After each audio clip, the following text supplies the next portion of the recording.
तुम मुझे चुनौती दे रही हो, पछताओगी। ऐसा ही समझ लीजिए। देखते आउट हाउस से कौन पहले बाहर जाता है। अच्छा हाँ, अगर हिम्मत है तो चैलेंज लेकर दिखाइए, नहीं तो अभी अभी घर छोड़ के चले जाइए। मान सिंह खुराना आज तक कभी किसी से डर के भागा नहीं, समझे तुम? हाँ, क्योंकि आज तक आपका सामना गीत हांडा से नहीं हुआ। तो देखते हैं इस घर से कौन पहले जाता है, आप या मैं। हल्ला बोल। हल्ला बोल। ठीक है, हारने के लिए और यहां से दफा होने के लिए तैयार हो जाओ मिस होशियारपुर।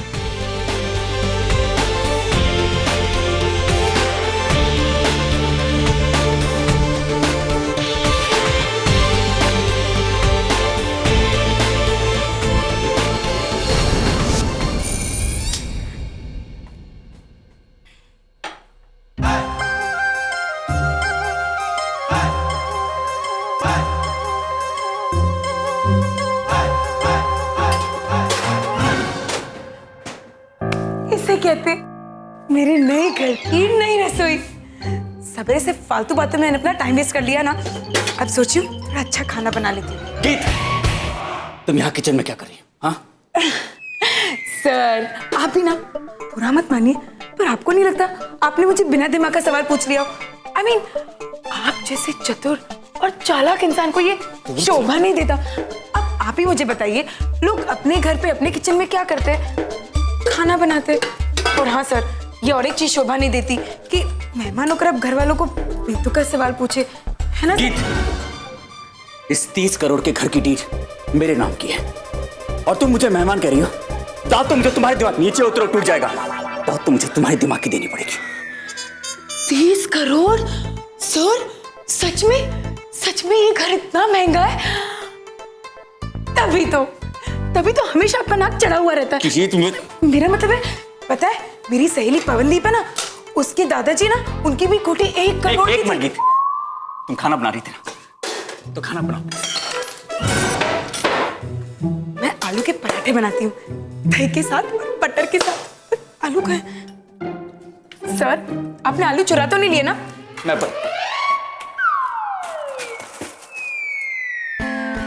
आलू के पराठे।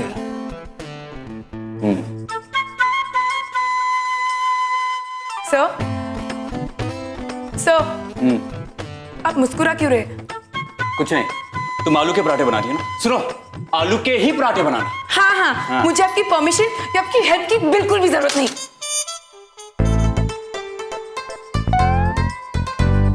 ये क्या है? अजीब सी घास फूस, इसका क्या करते हैं? तुम्हारी रसोई है, अब तुम्हें ही मालूम होना चाहिए कि ये घास फूस और ये रंग बिरंगी चीजें क्या है। मैं तो मेहमान हूं यहाँ का।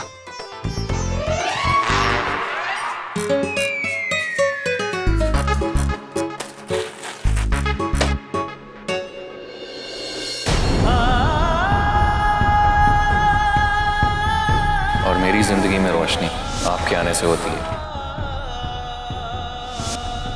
अगर आप देववीर जी के दिल की क्वीन बनना चाहती हैं ना, तो बस एक बढ़िया सा इटालियन लज़ानिया बना के देववीर जी को खिला दीजिए। मुझे इटालियन खाना बनाना नहीं आता। वैसे तो मैं तुम्हारा मेहमान हूं, लेकिन थोड़ी बहुत मदद मैं कर देता हूं तुम्हारी। साइड हटो।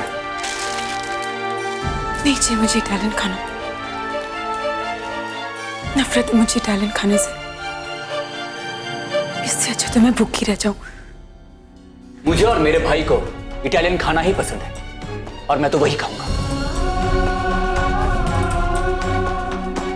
मुझे लगा मैं अपनी जिंदगी का दुख दर्द कहीं पीछे छोड़ आई हूं, पर नहीं, मैं कहीं भी चली जाऊं, कुछ भी कर लूं, मेरा कल मेरे सामने आकर खड़ा हो जाता है। मैं क्या करूं बाबा जी, ये कैसी परीक्षा ले रहे हो आप मेरी?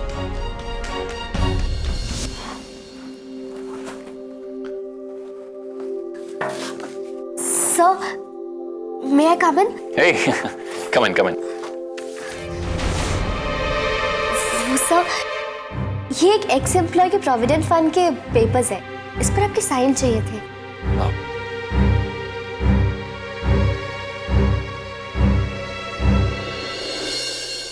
वैसे मैं ये सोच रहा था कि इतने अच्छे ऑफिस को छोड़ के कोई कैसे जा सकता है। तुम ये ऑफिस छोड़ के बिल्कुल मत जाना।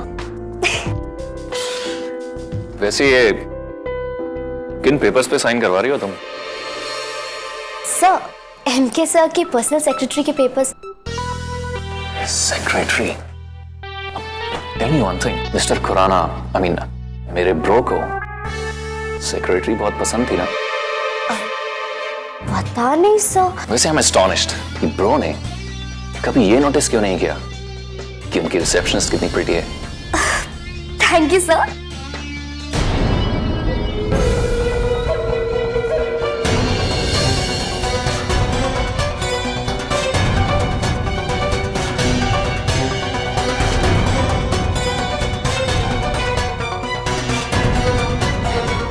Here's your file. Thank you sir.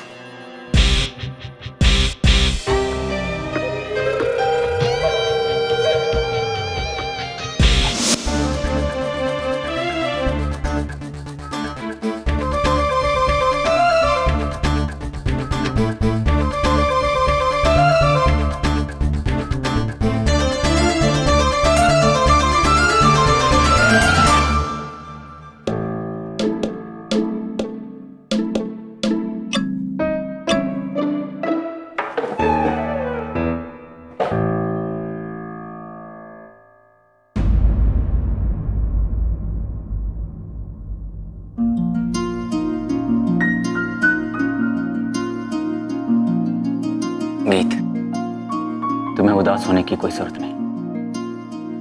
जैसे आज तक मैं तुम्हें हर मुसीबत से बचाता आया हूं, उसी तरह मैं तुम्हें इस भूख की मुसीबत से भी बचा सकता हूं।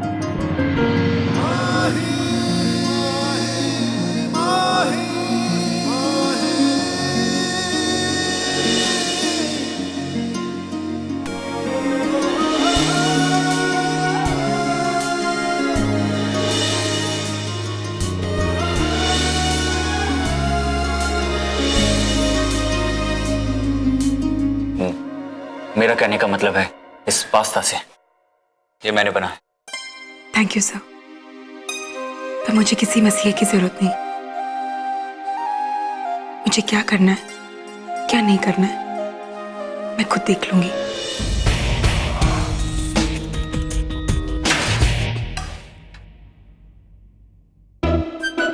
वाह, क्या ब्रेकफास्ट बना है। अपने किचन में खड़े होकर ब्रेकफास्ट बनाना और उसे खाना, उसकी तो बात ही कुछ और है। बस एक न्यूज़पेपर की कमी है।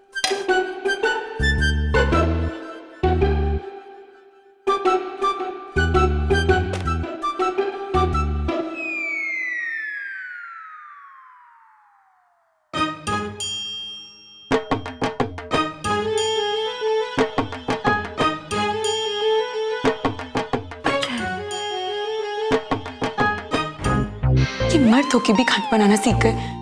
पापा जी, दुनिया में ऐसी कोई भी चीज है जो इन्हें अच्छी तरह से करने नहीं आती? खैर चलो, कुछ नहीं तो एक कप चाय पी लेती।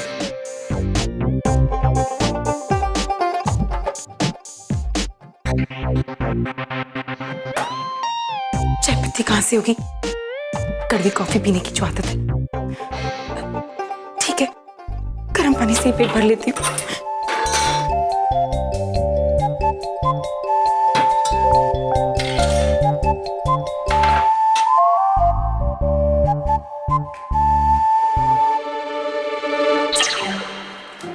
ये पतीला यहां क्यों रख दिया? क्या हुआ सर? बताइए सर। तुम चुप रहो। मैं तो चुप ही रहती हूँ सर। आप ही मुझे मजबूर करते हैं हर वक्त बात करने में। कभी आंखें दिखाकर तो कभी देखा देखा, फिर से मुझे बातों में उलझाने की कोशिश कर रहे हैं आप। अब मुझे बताइए, आपका दवाई का डब्बा कहाँ है? मुझे दवाई की क्या जरूरत? फिर से मेरी गलती, मैं भूल गई थी मर्द को दर्द नहीं होता। अब बताइए।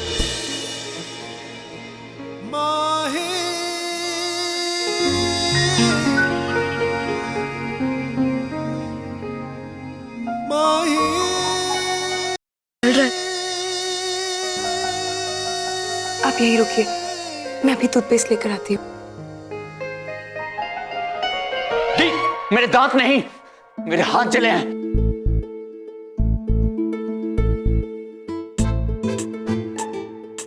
बैठ जाइए। अरे अरे बैठिए। हाथ दिखाइए, दिखाइए हाथ। सर आप तो बच्चे के जैसे बिहेव कर रहे हैं।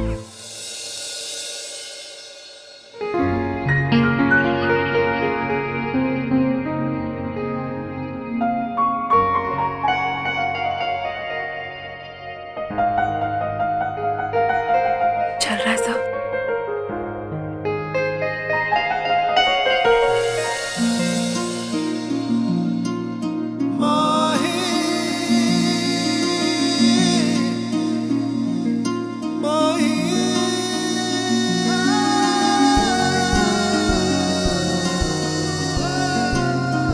चल रहा है।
आराम मिला ना? तभी तभी ये कोने में हल्की हल्की सी मुस्कुराहट दिख रही है। होगा ये आपका दिल्ली, पर हाँ मुसीबत के टाइम पे हमारे होशियारपुर के नुस्खे ही काम आते हैं। मैं मुस्कुरा जरूर रहा हूं, मगर खुशी मुझे इस बात की है कि तुम इस घर में खाना तो नहीं खा सकती। तो एक काम करो, अपना बैग पैक करो और चली जाओ यहां से। सर मैं ऐसे सच में चली गई होती, पर आपने इतने प्यार से ये नाश्ता बनाया और आप खा भी नहीं सकते कि आपके हाथ तो जले हुए हैं ना। पर आप फिक्र मत कीजिए, मैं हूं ना, मैं आपको ये नाश्ता खत्म करने में आपकी मदद करूंगी। आइए बैठिए। अरे बैठिए सर।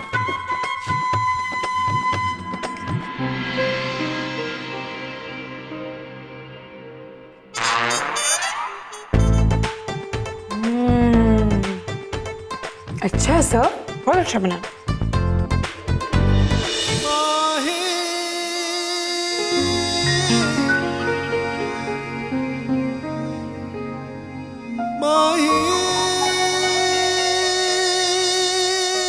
तुम जब से मेरी जिंदगी में आई तब से मेरी जिंदगी का चैन चला गया। मैंने कब आपको रोक कर रखा अपनी जिंदगी में? अब चले जाइए यहाँ से। जाओगी तुम, एंड दैट्स अ प्रॉमिस, समझे तुम?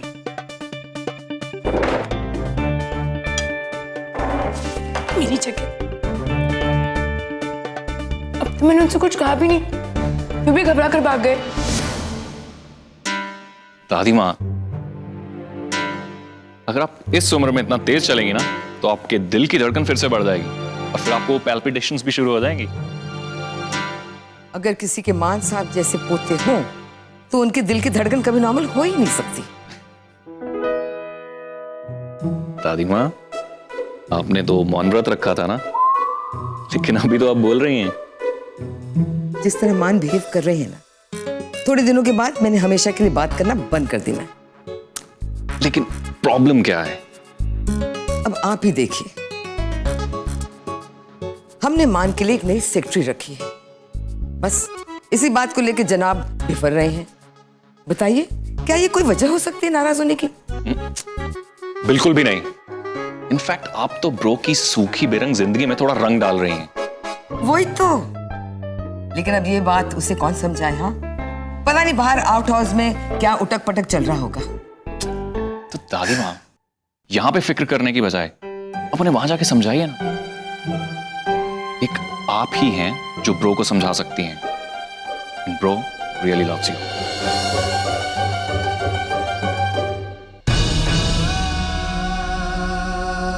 सर पे चोट, उंगलियां जली हुई, उस लड़की के साथ साथ मैं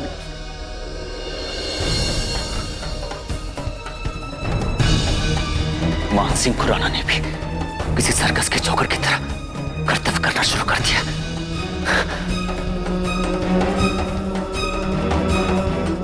मुझे अपने आप पर काबू करना होगा। मुझे किसी भी तरह इस लड़के को अपनी जिंदगी से दूर करना होगा। करना ही होगा मान। कोई तो रास्ता होगा।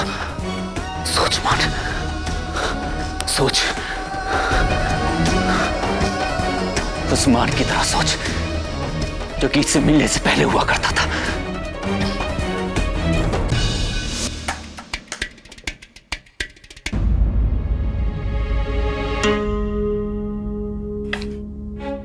रब्बा, सर ने ये पास्ता बनाया और मैं सारे खा गई।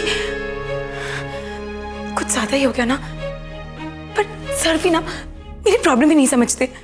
मुझे थोड़ी ना कोई शौक है उन्हें तंग करने का। और वैसे भी मुझे कोई शौक नहीं जबरदस्ती उनके कमरे में, उनके घर में, उनके साथ रहने का। पर उस रात को अगर मैं चली गई होती तो मैं कहाँ जाती? एक काम करती हूँ, आराम से उनको बिठाकर उनको समझाती हूँ कि मुझे ये घर की और इस नौकरी की कितनी जरूरत है ना। थोड़ी पास्ता भी लेके जाती हूँ। हाँ, वैसे भी बचे हुए।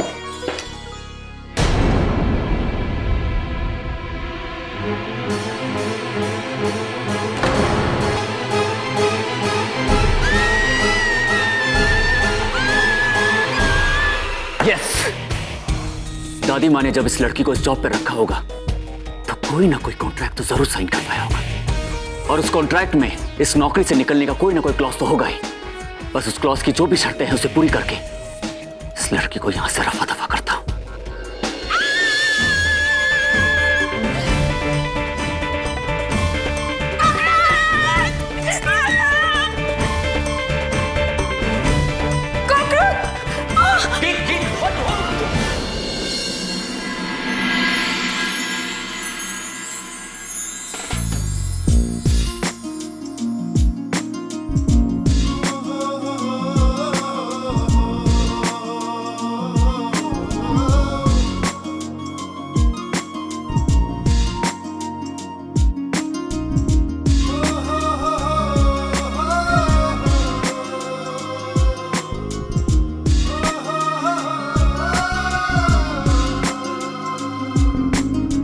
Sorry sir.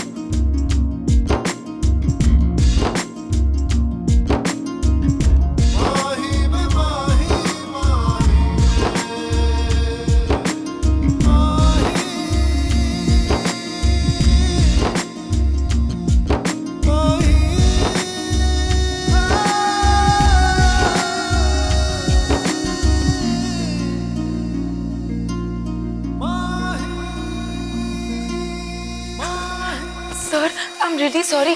वो मेरे पीछे इतना बड़ा कॉकरोच था। आपको चोट तो नहीं? गीत, चलते समय आगे देख के चलते हैं, पीछे नहीं। बचपन में तुम्हें किसी सिखाई नहीं। सर दिखाइए। मुझसे दूर रहो गीत, जाओ यहां से। गीत, तुम्हारा कॉन्ट्रैक्ट का है। कॉन्ट्रैक्ट? हाँ, कॉन्ट्रैक्ट। वही कॉन्ट्रैक्ट जो दादी माँ ने तुमसे साइन करवाए।